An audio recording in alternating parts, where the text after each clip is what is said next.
Hello everyone. So today we are going to start a very new topic in CRPC, that is chapter 33, provisions of bail and bond, section 436 to section 450 in criminal procedure code. But today we will focus only on the provision of bail. We will understand that what is bail and what are the cases in which bail is available to the accused person. So we already discussed chapter number 5, which is on arrest, and we realized that the object of making an arrest of a person or to detain a person into the custody is so that the person will be available at the time of trial, and in case if he is found guilty, he should be there to get his punishment.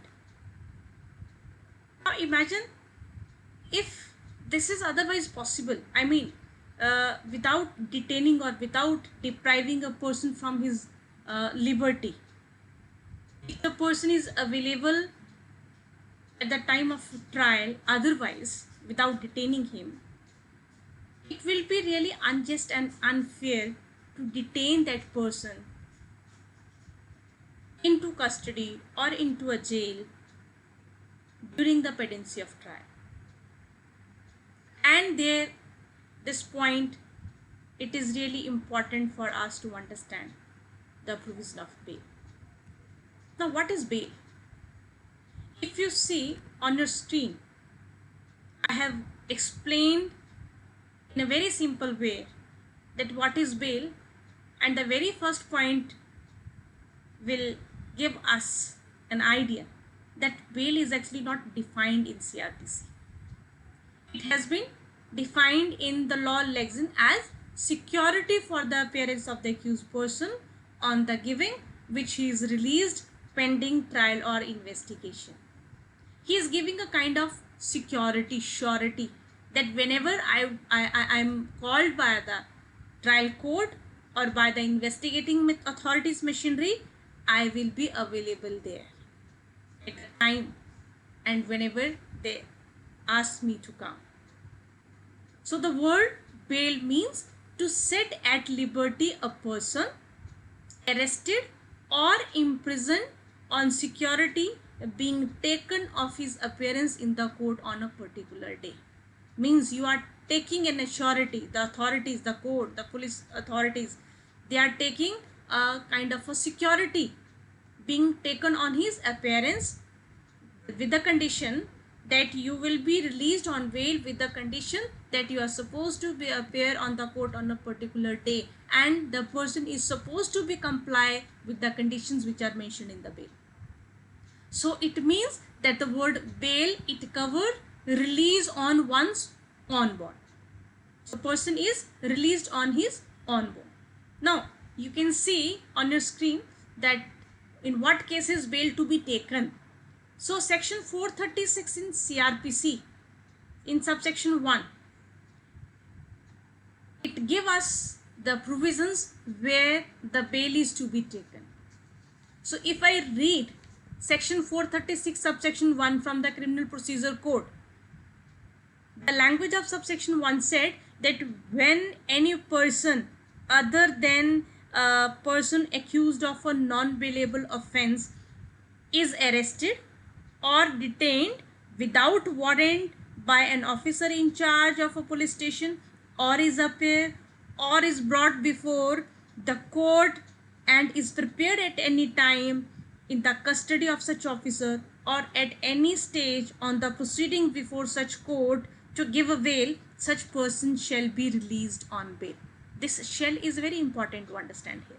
This shall means that this provision is mandatory. If the person who is not indulged, who has not committed the offense which amount to be non-bailable offense, it is a matter of right to get a bail in this particular case. And on screen you can see that section 436 of section 1, no reasonable ground to believe that accused was involved in the commission of a non-bailable offense, then this accused shall be released on bail. And getting a bail is a matter of right. Imagine that this person is not in a situation to to furnish his bail. So if that person is indigent, if this person is not able to furnish the surety, then this person is discharged on his bond without any surety.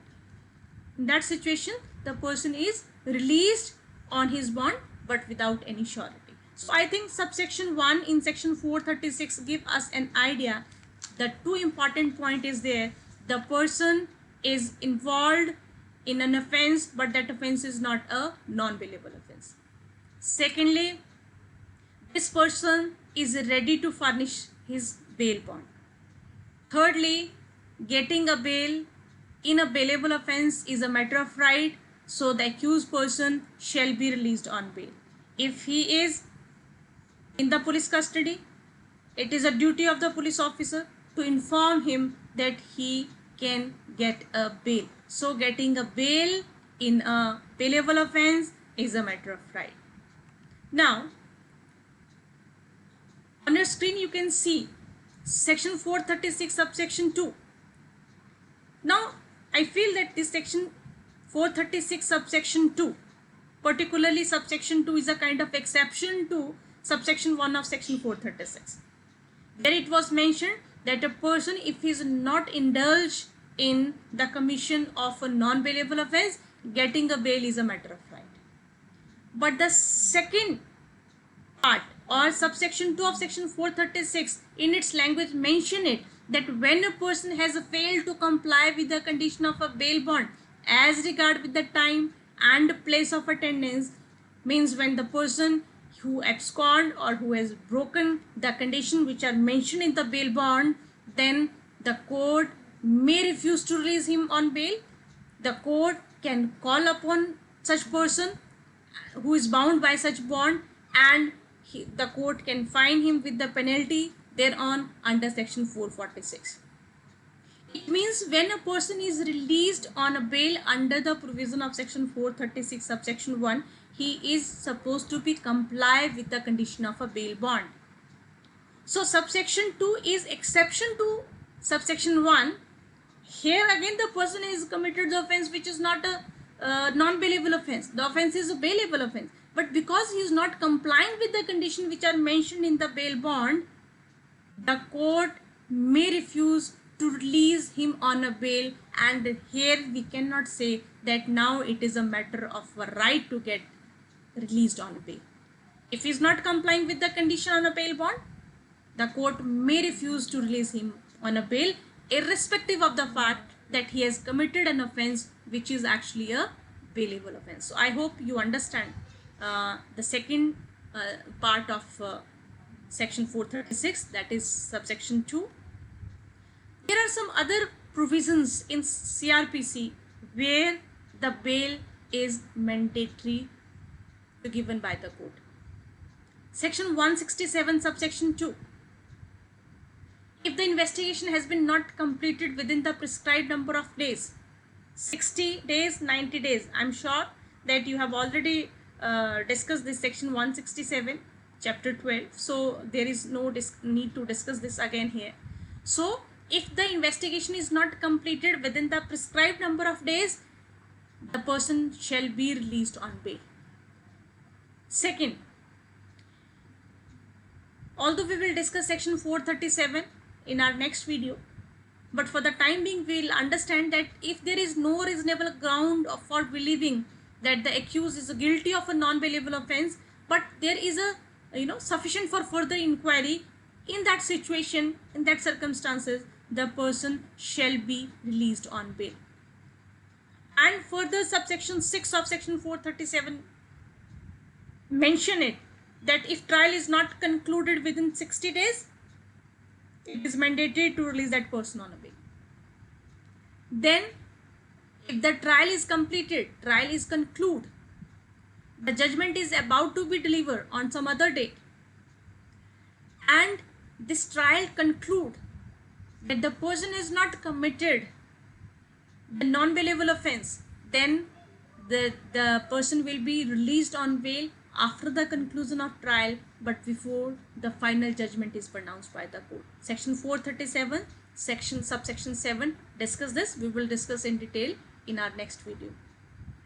Then the release on appellant on bail. Section 389's provision discussed in detail that appellant will be released on the bail if the bail is rejected by the lower court and he go to appeal in superior court, and court if allow the bail, the person will be released on bail.